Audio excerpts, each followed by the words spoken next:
चलिए आज नीलकंठ वर्णी की उस अद्भुत और अनंत कल्याण यात्रा का एक रोमांचक विश्लेषण करते हैं।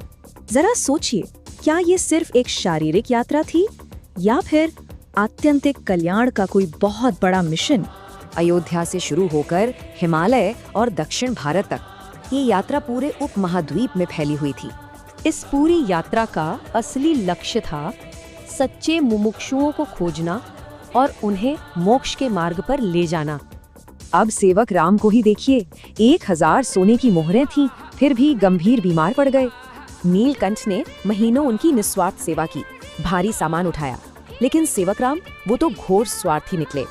इसीलिए नीलकंठ ने उन्हें छोड़ दिया। प्रशंसा ना मिलने की वजह से नहीं, बल्कि उनके कृतज्ञ स्वभाव के कारण। ये किस्सा हमें सिखाता है कि कृतज्ञता या एहसान फरामोशी आध्यात्मिक रास्ते में कितनी ज्यादा खतरनाक हो सकती है। इसके बाद ये यात्रा शिवकांची, श्रीरंगम और रामेश्वरम जैसे दक्षिण भारत के महान तीर्थों तक गहराई में पहुंची। हर परंपरा का दिल से सम्मान किया। उन्होंने दिखाया कि सच्ची आध्यात्मिकता हर किसी के भीतर परमात्मा देखती है। तो तादरी पहुंचकर प्रपत्ति का गहरा अर्थ सामने आया, यानी भगवान के प्रति संपूर्ण समर्पण। घने जंगल और सिर्फ पत्तों का भोजन, कोई भी शारीरिक कष्ट इस महान मिशन को रोक नहीं सका। नर्मदा नदी पार करके ये ऐतिहासिक यात्रा कठिन रास्तों से होते हुए आखिरकार गुजरात के वडोदरा जा पहुंची। वडोदरा में अमित चंद सेठ जैसे भक्तों ने तुरंत उनके भीतर की उस अनंत और दिव्य शांति को महसूस किया। चाहे बोचासण के काशीदास हों या कुम्हार राणा, समाज के हर वर्ग को बिना भेदभाव के उनका आशीर्वाद मिला।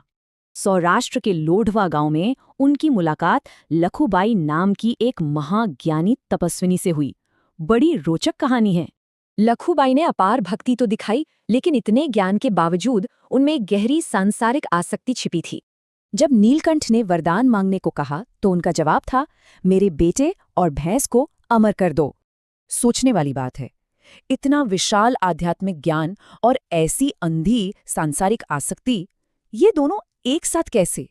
नीलकंठ ने उन्हें समझाया, अगर ज्ञान सांसारिक मोह को ही नहीं मिटा सकता तो वो ज्ञान पूरी तरह निरर्थक है।